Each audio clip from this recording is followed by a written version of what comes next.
Hello, welcome to the Bearded Tits podcast, hosted by me, Jack Perks.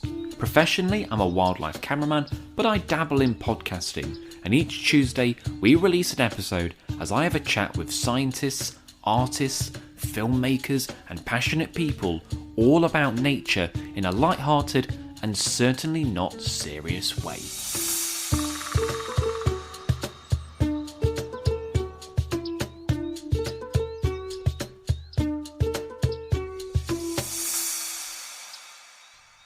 Welcome back to the Bearded Tits podcast. We're back for season 3. We've got a great set of episodes coming up.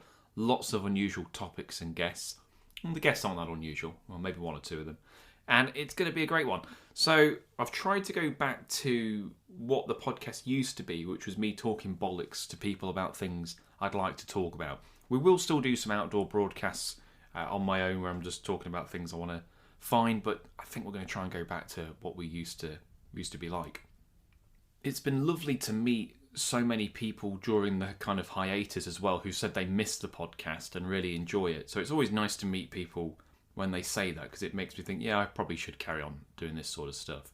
Now, as always, we're completely unfunded. There's no money that comes in except for buymeacoffee.com. So if you are feeling particularly generous, it costs £5. That's the price of a pint. If you'd meet me in a pub and you'd buy me a pint, why not send me buymeacoffee.com? There's a link below in the description and you can donate to help keep this podcast going. Without any funds, the podcast cannot carry on. We are in a weird kind of nexus at the moment with the podcast in that we're doing okay. We're not a bad podcast, but we're not quite high enough to garner sponsorship. So until I can get money for the pod from that, I'm completely reliant on Buy Me a Coffee. So if you've never done it before, you've enjoyed the podcast, I've got my hat holding out to you. Please can you chuck a few coppers in there to help keep it going. What I normally do is I read out the messages that people leave in there as well. So if you want to leave a little note or a message, I'll read that out in an upcoming podcast. If you can do that, that'd be great. If you can't do that, no worries. Enjoy the pod. One of the things I've tried to do this season is pre-record lots of podcasts throughout the year. So you'll notice that the timeline's a bit skew-whiff on this, and we've got episodes that happened in the spring and the summer, and it just means that we could talk about a much wider array of subjects, particularly in person. So today's episode, I went to Alnwick in Northumberland, and I went to the Poison Garden, somewhere I've always wanted to visit. It was incredible. I met Ray the gardener. I don't know his surname. I know his name was Ray, and he was a gardener, so that's what we're calling him. He was incredibly knowledgeable. If you have never been to Alnwick Gardens and you've never visited the Poison Garden, I highly recommend it. It doesn't cost anything once you're into it. You have to pay to go in the gardens, but once you're in there, you just book a slot and you can go visit all these fantastic macabre plants. It is well worth a visit if we're in the area. Here's our chat. Well, hello, welcome to the Bearded Tits podcast. I'm your host, Jack Perks, and today you find me in Alnwick Gardens, in Alnwick in Northumberland, and I've come here to see a very macabre and unusual garden, which is the Poison Garden, something that I've heard about for many years. I've always wanted to visit, and I'm up here in the area anyway, so I've decided to swing in. It's home to hundreds of poisonous and deadly plants. So I'm meeting Ray the gardener, that's his full title, and he's going to give me a little tour and talk about some of these weird and wonderful plants. I will warn you that there are people walking around, there's a fountain in the background, so there's a little bit of ambient noise, but it all adds to the character of the pod. So please bear with me if we do get the odd crying child and right on bloody cue as we're recording. Well, welcome to the Bearded Tits podcast, and today I'm at Alnwick Garden and we're in the Poison Garden. I'm joined by Ray the gardener. So I don't know his surname, but we're joined by Ray. Yeah. Ray, what is the Poison Garden and what are we looking at? Right, okay, well, the entrance to the Poison Garden, it's locked at all times. You're locked when you're in there, and it's locked just to prevent people from wandering around. And it's not really because of the poison plants, it's actually because we have controlled substances in there, such as a Class C Deadilest, which is cat. It's like amphetamine or speed. We have the Class B cannabis, bottom of the garden, and we have Salvia divinorum, the sage of the diviners.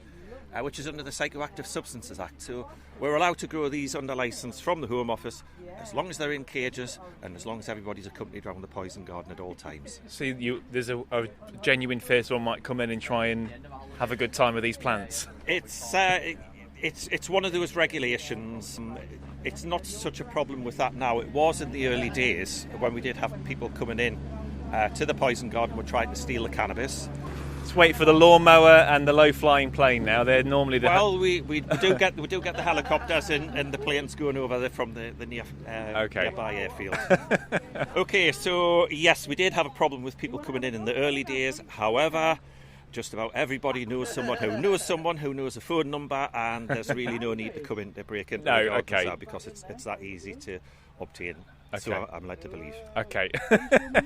Well, look, I'm dying. The gate's currently locked. Right. Okay. Can we? I've got a key. Okay, yes. That's good. That's a good start. These gates, have these plants can kill, which is no idle boast because they can.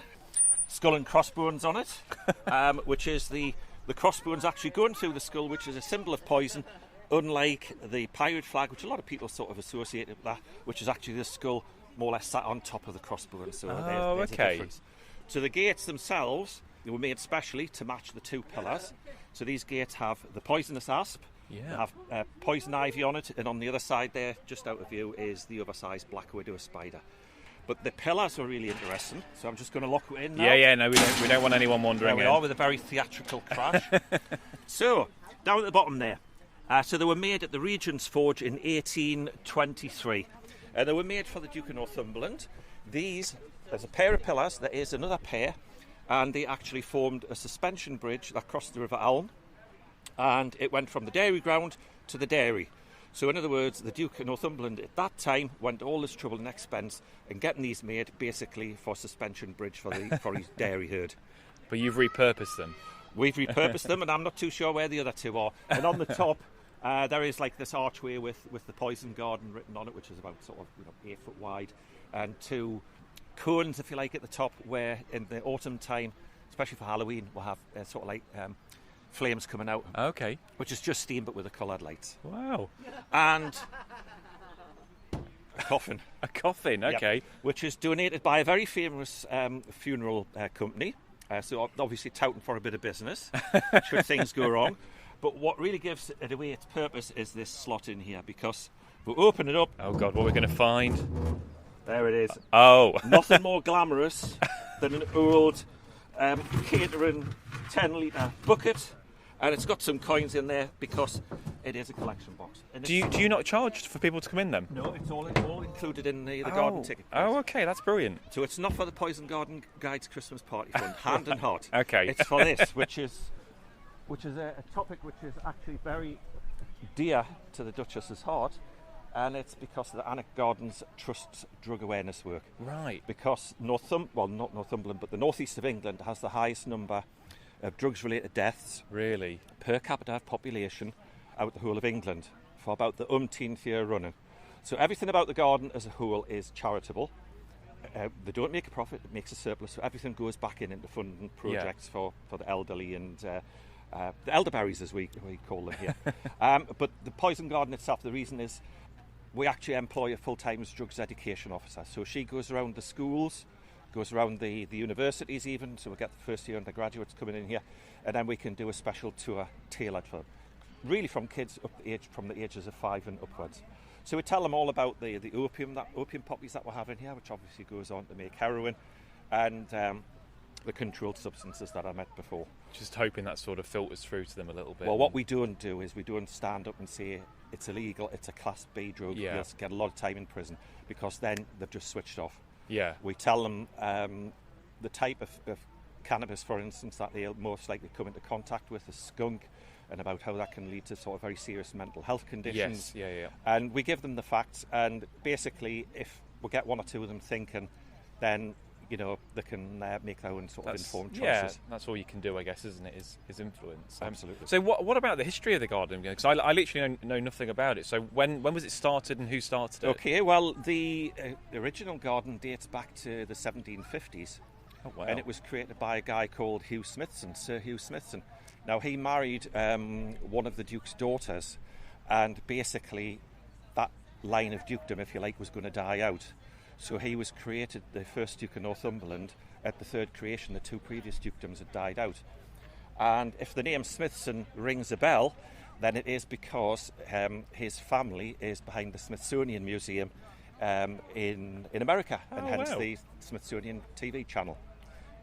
That's incredible. So anyway, big natural history connection. Yeah. So there's been many gardens on site. Each duke had their own ideas about what they wanted. This is something like the 7th garden on site.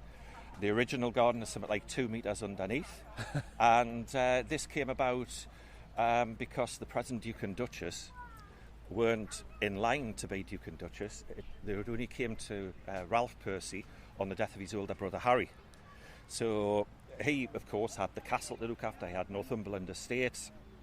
And the Duchess was sort of, what does a Duchess do? So she was through here, walking through with the dogs, and basically at that time it was little more than a tree nursery, because the garden went into serious decline after the Second World War. Tree nursery, builder's yard. And that's when she had this sort of revelation. And that was to turn it into a showcase for Northumberland, an employer and a tourist attraction. And she set about sort of planning this. So it took something like 5 years to plan. And to get through all the planning permissions. And it was opened building work started March 2000, and it was opened to the public, the first stage, in October 2001. So really quite comparatively quick. Yeah, not that long open, really, is it? And of course, the stars of the show were all these poisonous plants, and the kid in the background. Of course. Yes. How many have you got? How many species of poisonous plants? Well, over the course of a season, there could be well over 100 plants come. Okay. Because the spring bulbs die away. It'll vary. Flowers, yeah. And then the summer flowers come up. So what we see, and I can assure you, listeners, that is not someone being dragged out the poison garden. But some of us might wish. No, it can't be horrible to kids, right? We do give people a warning at the beginning of the tour outside the gates. Basically, it's don't touch, don't taste. And at the height of summer, we'd also say don't smell. You'd like to think they're obvious, but I guess you can't. You can't assume. You say. Not everybody sort of tunes in all the time, and so there has been a case. And I'll show you the particular plant when we go down. The one that you shouldn't smell. It's perfectly harmless now. Okay then. Okay, but the first one that we see here, it's this magnificent laburnum tree or golden rain. Looks a bit like wisteria. Are they the same family or not? I'm not too sure of that, but okay. It could well have the same sort of alkaloids and poison. So that is actually the second deadliest tree in Britain. Wow. Yep. So the problem with that is, once these lovely golden yellow flowers go, they're only there for one reason, that is to attract the pollinators, and you can see the bees. There's loads of bees around, isn't there? Yeah. As soon as it's pollinated, that's it. That's the job done. Plants, trees and shrubs are very ruthless with their resources.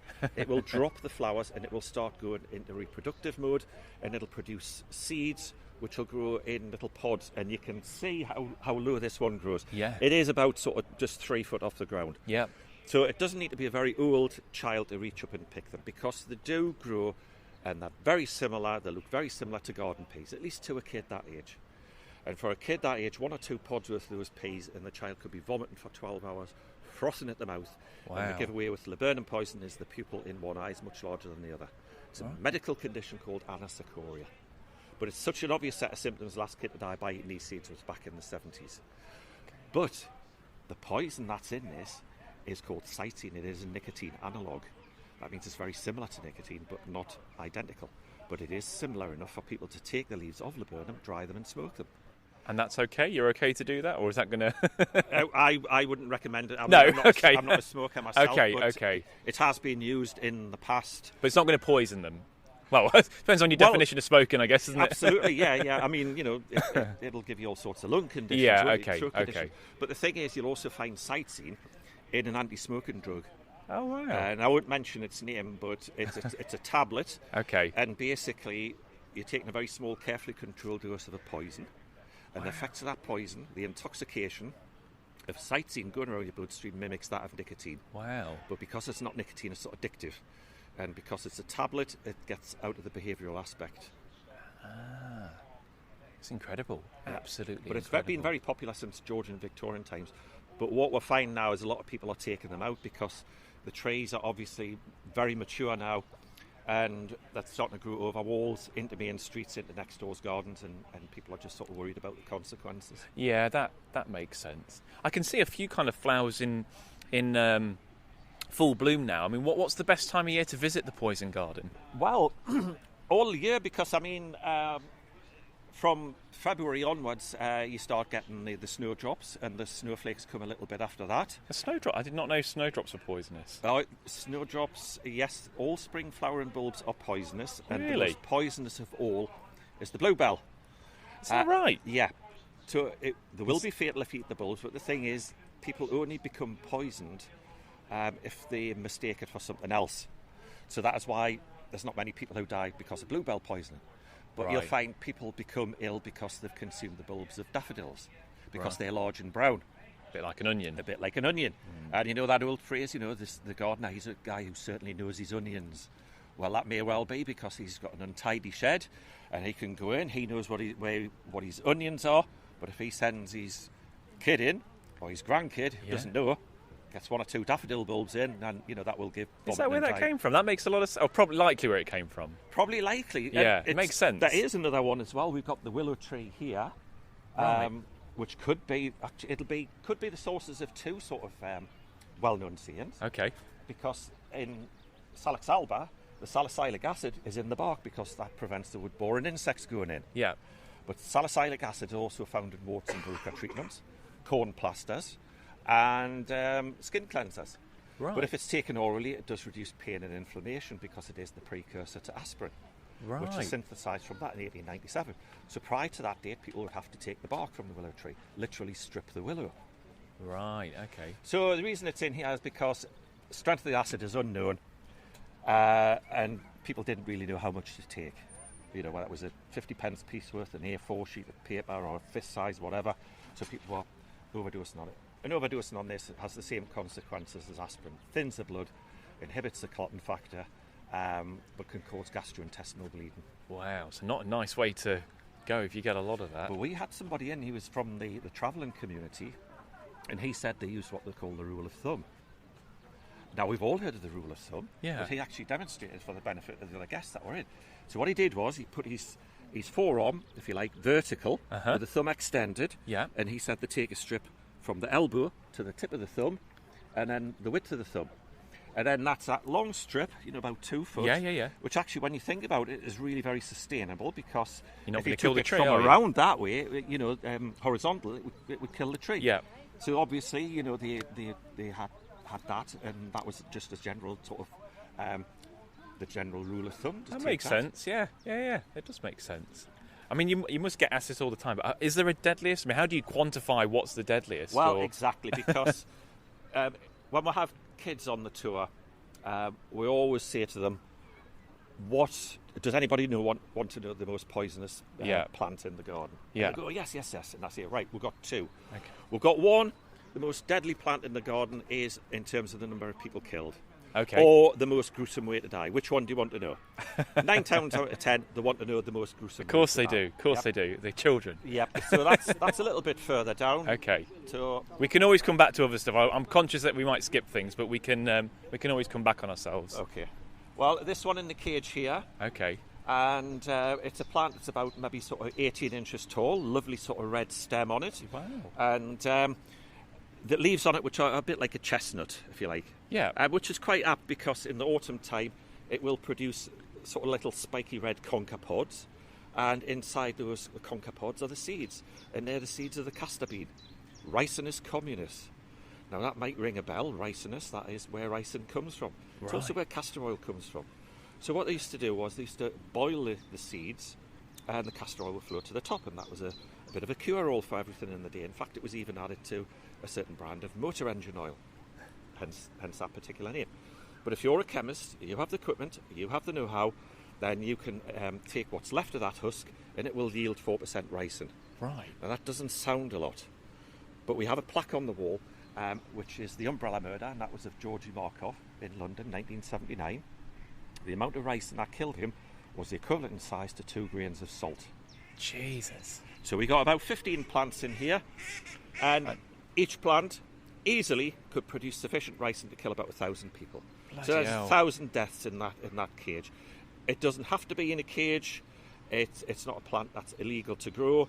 So you could have that in your garden? You could have that. Well, you'd have to be a chemist to do the You whole... would have to be okay. a chemist. Okay, yeah. okay. So I would think, actually, if you were a chemist with certain political or ideological affiliations, and you suddenly started taking an interest in growing ricin as communists and ordering the equipment, then you may well just come to the attention of security services. Yeah, that would make sense. Yeah. The thing that immediately springs to my mind, which is more pop culture, is it used in Breaking... I don't know if you watch Breaking Bad, but in the popular series Breaking Bad, they use ricin a couple of times. That's right, in that. yes. Well, I'm going to sort of bust a couple of myths in Oh, that go one, on then, yeah. I because love busting myths. it was put in the sugar, so that means it was going to be stirred into hot tea, which would have destroyed the ricin.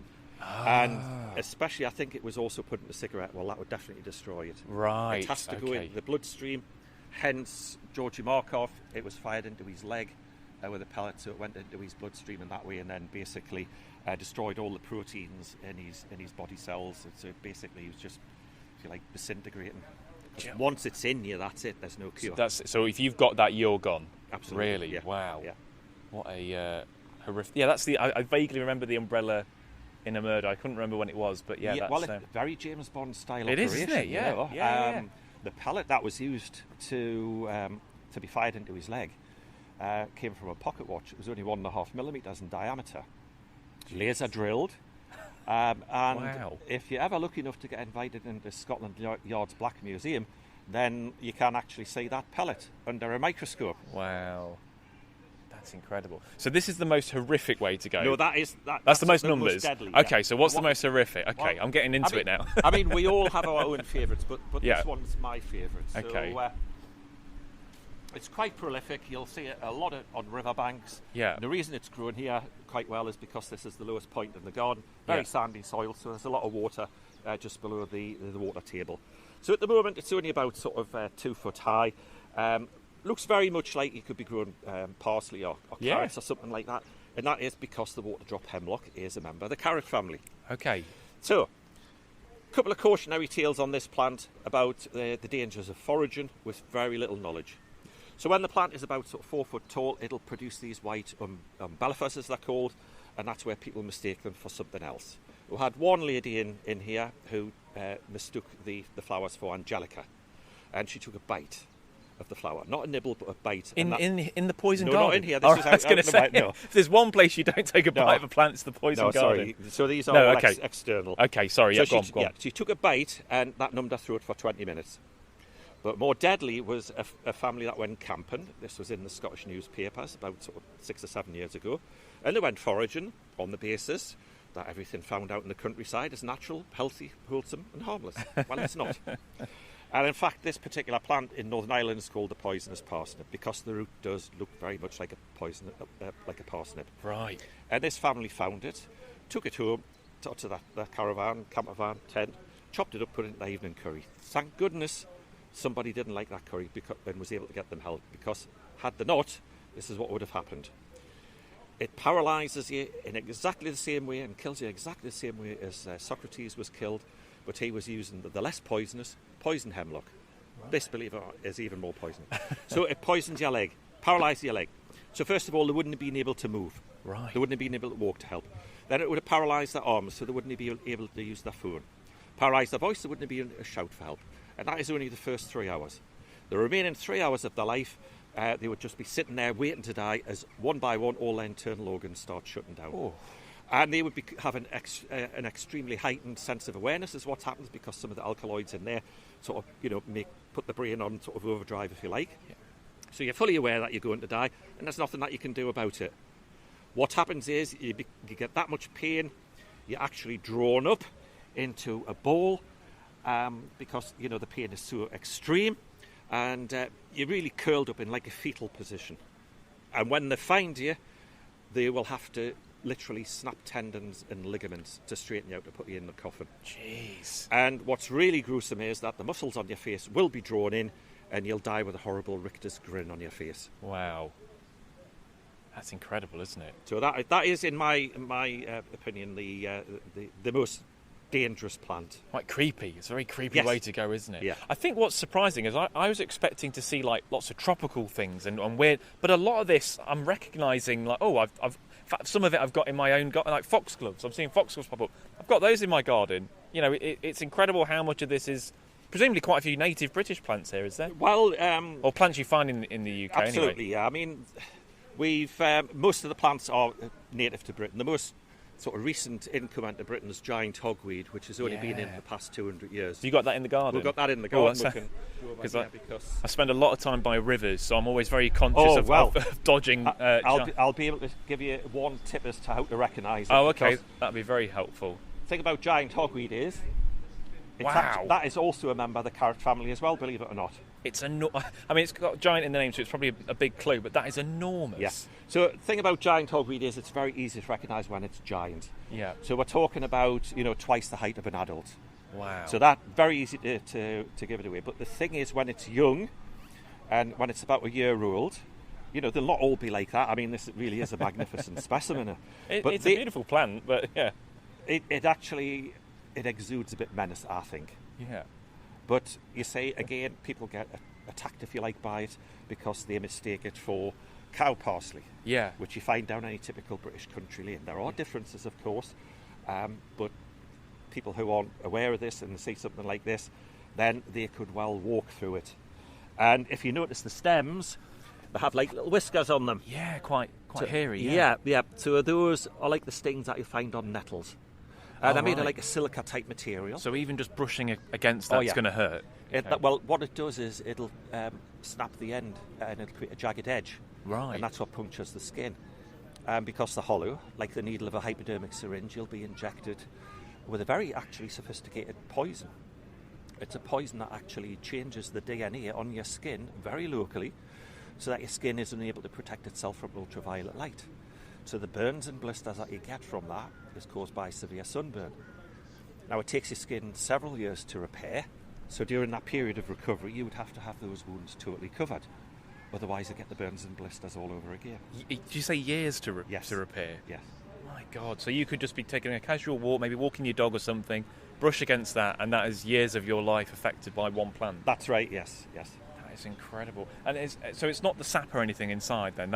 Well, it is in the sap as well, because when we're doing the tours, we have two pictures. One is a guy who's been stung, and it really does look like really large, angry red welts, but similar to sort of nettle stings, but really deep red. So that is severe sunburn. But we also have another picture of a young girl who was actually snapping the branches. Right. So she was getting the juice in a more concentrated form, and she had blisters on her, they were sort of 5 or 6 inches across. Wow. So she could well have sort of, scars for life.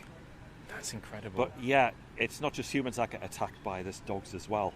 Oh yeah, of course. Because, especially now, see these leaves over here? Yeah. This one's, lying just off the surface. Very low, isn't it? So if you've got a dog and it's on the long lead and you don't know where it's snuffling around, yeah. It could well crawl underneath, but more dangerously is it walks over the top.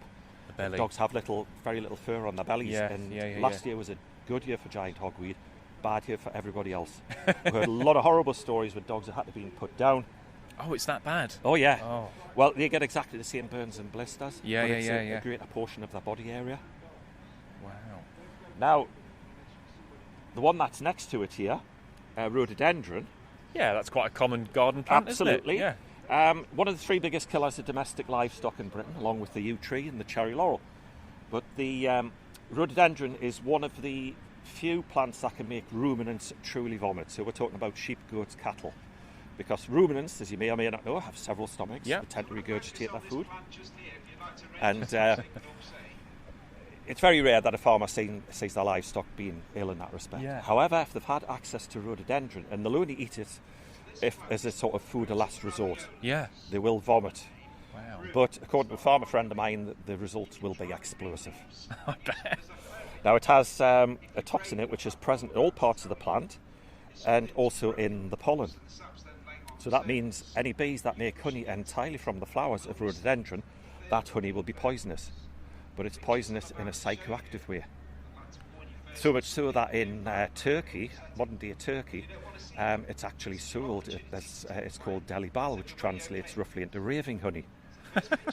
But more picturesquely are the mad honey collectors of Nepal, who will literally drop a ladder down from 200 or 300 feet, and there'll be a fire at the bottom, smoke to pacify the bees, and on those cliff faces the bees will make the honeycombs on the cliff faces. So these guys have like 20-foot poles with a saw blade on the end. They have a 20-foot pole with a basket. So they're holding on to that great height with a crook of one knee, because one knee's holding the basket and the other two's manipulating the pole. And the honeycomb just chops into the basket. And they're no sooner down at the bottom than they're tucking into it, because it does give a cannabis type high. Really? If they can resist the temptation, they will filter it, they will bottle it, they will market it and sell it, because in this age of worldwide trade and commerce, you can buy anything from anyone, from anywhere in the world. We're walking through a tunnel of ivy. Why is this here? Well, this is Irish ivy. It's not poison ivy. Poison ivy just isn't allowed in Britain. So we've got Irish ivy because it's a broadleaf, grows very quickly. The English ivy is a smaller, but ivy is poisonous if you eat sufficient quantity. Okay. And that is actually one of the key sort of principles of poisons, that it is the quantity that makes the dose. Paracelsus said that way back in the 1400s. So it is physically impossible to eat the amount of ivy that's going to cause you harm. Okay. But you can get contact dermatitis on it by handling it. This is well ventilated because it's open-ended. We've got lots of little portholes through it. But people grow this on house walls, and it gets very little ventilation. And at the back of it, it produces white dust. Right. And that, if you're sort of doing any maintenance on the ivy, that dust, if inhaled, can bring on an asthma type attack. Wow. So you've got to be very careful if you're removing it from a house then or something. Oh, absolutely. But Bacchus, the Greek or Roman god of wine, despite being immortal, had to wear a crown of ivy. But that meant that he could drink as much red wine as he wanted without getting a hangover. Okay. Does that work? I haven't tried that. Okay. I mean, if people can Bacchus, experiment listening. Yeah. Well, what about rhubarb? A lot of people come in here and think, what on earth is rhubarb doing in here? Yeah. Yeah. Because rhubarb crumble, yeah, rhubarb ice cream, rhubarb infused gins. Yeah. That is because we eat the lovely red stems, not the leaves. The thing about poisons is a lot of people associate poison with death. Poison is actually a defence mechanism that a plant has. This hedge, for instance, is poisonous to an animal. It tastes awful. Animal gives up and goes somewhere else. That's how it survives. Yeah. Next level up in the poison hierarchy are plants that will burn, like caustically. Animal, or indeed a silly human, if they start chewing on a rhubarb leaf, the two compounds in there would mix together. Right. They would burn the mouth, the throat, and the gums and the gullet. And if a large enough quantity of rhubarb leaves were consumed, then it's going to kill. Is that right? But we're talking about that much. So I would have to eat about 20 or 30 leaves. You'd have to be pretty keen. Well, here's the thing. In the early stages of World War I, it was about 20-odd people did die as a result of eating rhubarb leaves. Really? Because the government was concerned about food stocks in Britain running out. Wanted people to make the most of everything they had in their gardens, in their allotments.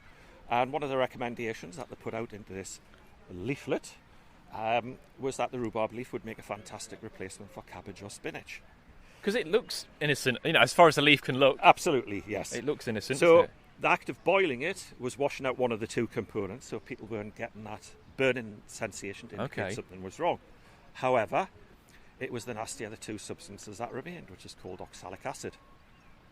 Tell you how nasty it is, you'll find it in certain latex paint strippers. It's used to degrease engine components, and our team leader, ex-merchant navy, well, they used to use it on the rusty old ships. Wow. So it mixes with the calcium in your bloodstream and makes calcium oxalate. That's kidney stones to you and me. And it was about 20-odd people died. Wow. Government realised their mistake, withdrew the leaflets, put them into storage, probably meaning to do something after the war ended, which is understandable. However, they forgot. World War II came around. Government was concerned about food stocks in Britain running out, want people to make the most in their gardens, etc., etc. They erased the leaflets without any editing.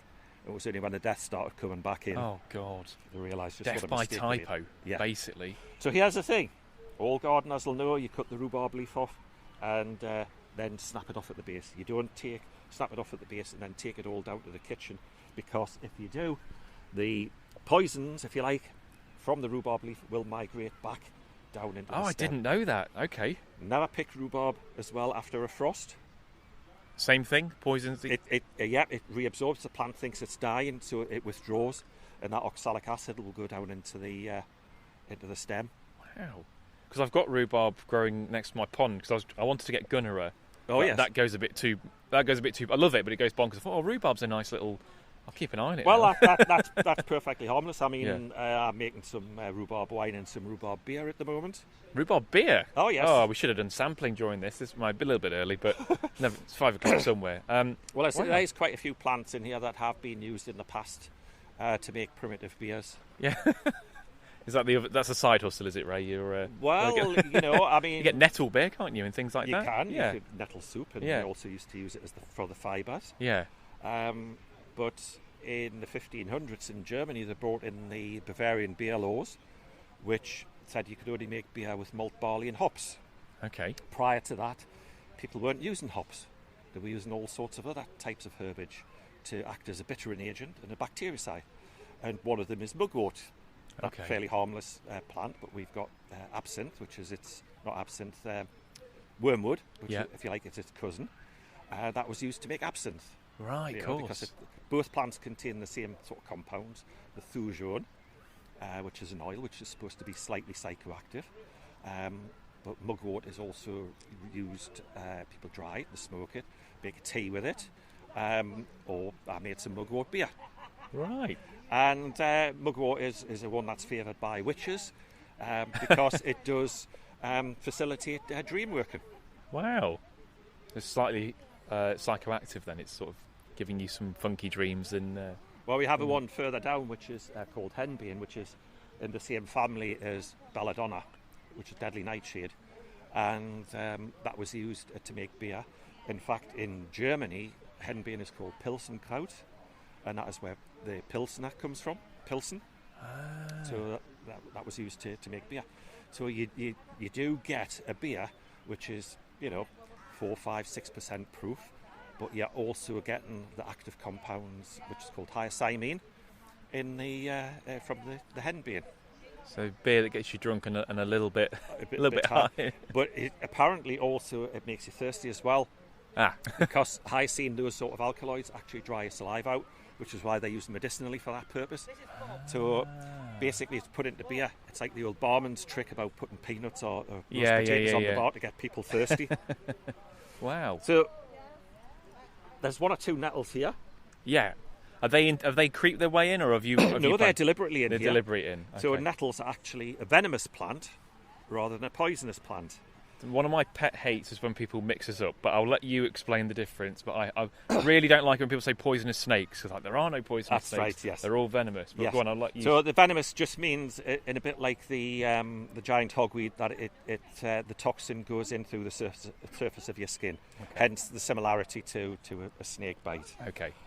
So just like the giant hogweed, the stem has a very sort of white, silvery sheen to it there. You can see it. Those are the silicon fibres. And again, they're hollow and they'll snap, and then they'll inject your skin with a whole cocktail of chemicals. 3 acids, which is formic acid, that's what ants bite into that prey, tartaric acid used in cooking, and oxalic acid, the paint strip and oxalic acid. So the thing is, it's only a small amount of acid, so it really only should be a small amount of pain. But the plant, despite it being a weed, has a very clever strategy for bigging itself up. You get 3 neurotransmitters. So first of all, you get histamine. That means you're itching. And when you're itching, you scratch that itch. And what you're actually doing is you're actually spreading the toxin around underneath the surface of your skin. You're actually activating a lot more nerve endings, which are then sensitised to an even greater degree by acetylcholine and, believe it or not, serotonin, normally the happy hormone. Yeah. But not in this case. So they act as a transformer to ramp up that pain. So that's why it's much more painful and itchy than it really should be. So you should avoid itching if you can help it. Well, here's the thing. We have docking leaves in here. We always say, what is it you look out for when you've been stung by a nettle out in the countryside? Docking leaves. Well, we got docking leaves in here not because they're an antidote to the venomous nettle plant, but because they're poisonous in their own right. Oh, no. The docking leaf has exactly the same paint strip and engine oil degreasing oxalic acid you find in rhubarb leaves and in nettle stings. So we used to take great delight in poo-pooing ideas that you rub a docking leaf into your skin and it gets rid of it. It's nothing more than the cooling sap evaporating from your skin. So it's complete rubbish, is it? You might as well just whip a wet lettuce leaf out of your packed lunch and slap that on. Okay. However, there's people who've done a lot of research into this, and it turns out that old wives' tale maybe had something going to it after all. Oh, okay. Because they reckon that it does have something in the leaf which actually switches off the neurotransmitters. So it reduces the pain because it's reducing the amplifying effect. Okay, so it might be worth doing then. It might be worth it. Okay. Yeah, because we used to say, wait till you get home, take some antihistamine to reduce the itch, and then neutralise the acid with maybe a little bit of alkali, baking soda, or if you haven't got any, a bit of diluted toothpaste. They'll probably do just as well, but, you know, the dock and leaf, if you like, has sort of come full circle from sort of ridiculing the idea, or at least me. Yeah. To people who've done a lot of research. It's had a complicated history, the poor dock and leaf. Yeah. You've got to have a favourite. It might be an impossible task with all these different plants, but is there a favourite for you? Yes, my favourite out of those is one of the nightshades. Okay. Now we have 3 nightshades in here. We have the deadly nightshade. We have the woody nightshade, or bittersweet as it's called. But this one, which is in full leaf, is Russian nightshade or Siberian nightshade. Scopolia carniolica, there it is there. So as the name implies, it's a plant that's from a much cooler climate, which is why this one's already flowered and some of them are starting to produce the berries. Yeah. Because for this plant, this is already late summer. It's a good 3 or 4 months ahead of our native British species of nightshades. But all nightshades contain the same 3 tropane alkaloids, which is atropine that you'll find in the deadly nightshade, hyoscyamin in the henbane, and in this one, hyoscine or scopolamine, as it's called in America. Hyoscine, again, is a very useful drug in its in small controlled doses. It's used in IBS treatment. It's used in travel sickness pills, but unfortunately, scopolamine has a darker side to it, or hyoscine.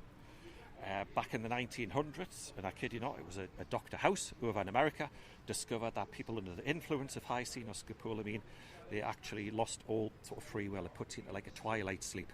Wow. So, fully awake, it's just you can't remember a thing about it because it stops your brain stops forming memories whilst under the influence of this, but you're also very suggestible.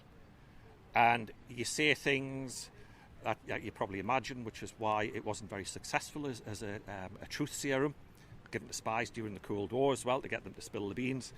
But the darker side to it is, because it's like a zombie drug, it's also used in cases of sexual assaults. Wow. It's also used in robbery against the person, because they're tricked into drinking this, and then the next thing you know you're being given away freely your credit card details, your PIN number, your house keys, car keys. One young Parisian actually gave the thieves a hand cleaning his own flat out in Paris, and he only realised that he was doing that when he watched his own CCTV app. And there he was, the back of the sofa, giving the thieves a hand with a very expensive leather sofa, going down at the back of the white van. Explaining that one in court. Hey, I helped the robbers rob me. Yeah. So we'll go down here. I'll show you a little bit of the Atropa belladonna. These are only just starting to come up here. So if you like, I'll show you the woody nightshade, which has some so very that looks tiny flowers. That looks more familiar. Can I touch this one? Yeah. I shouldn't reach it. So this looks more familiar to me. This is a native? We get this in the UK? It is a native, yes. Yeah, so okay. It's woody nightshade or bittersweet, or another common name for it is creeping nightshade, because there you can see it's creeping off like a into climber, the isn't ivy it? hedge. Yeah. So the problem with this is the berries on this one are very small and red, but because it's a creeper, if it's climbing in amongst a fruiting hedge, then people are going to pick these and harvest them in error, and they're going to consume them. Now the poison in this isn't as severe as those 3 tropane alkaloids I mentioned before. It's actually called solanine, which is exactly the same poison that's in the green part of a green potato. And that is no coincidence, because potatoes, tomatoes, courgettes, chili peppers and deadly nightshades are all members of the same family. Ah, okay. So these berries won't kill, they will give what can maybe be politely called gastric distress. Okay. But the favourite one, which I'm getting round to now, yeah, is we'll get there. the Atropa belladonna. Okay. So Atropa refers to one of the three Greek fates in mythology, which was Atropos. So there was the other two. One measured out the cloth. I think she was called Clotho, actually. And then there was another one who measured it and cut it out. But then Atropos held the cord, the silver cord of life, in one hand and the shears in the other.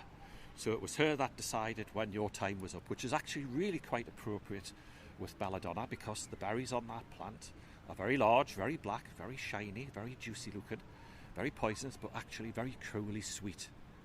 Oh, right, so they taste nice. Yes. Oh. And it can take as few as 4 of those to kill a child. Wow. 12 for an adult. It's very rare an adult's killed with those because the effects of the atropine kick in long before. But with a child, it's very easy for them to eat 4.